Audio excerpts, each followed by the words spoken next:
Sabi niyo nga po, in session yung impeachment. Yes. Pero meron pong Supreme Court ruling, ang nakalagay doon, immediately executory. Mm. So how do you go about that po? Sabi niyo po, din, tama po ba, na dapat tuloy lang yung trial? Yes. So paano po yung, ano ang ideal scenario, ma'am?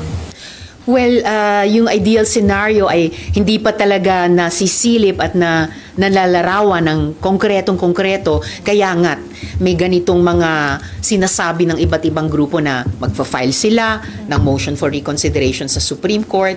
May mga nagda-draft ng resolution tungkol sa sense of the Senate, kaugnay ng Korte Suprema.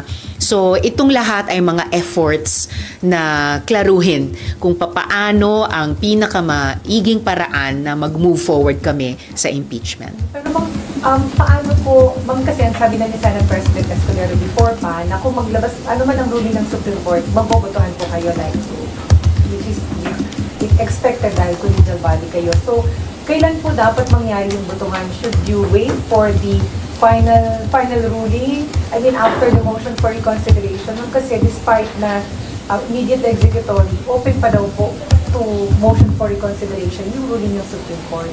Precisely. So, hanggat hindi final na final, ang understanding ko ay ongoing yung trial. Pero dahil nga yung buong sitwasyon ay napaka-fluid, di ba, hindi lang yung baha natin na sobrang nagpapadusa sa ating mga kababayan, dahil pati itong impeachment process ay sobrang fluid sa ngayon given yung importanteng Supreme Court decision.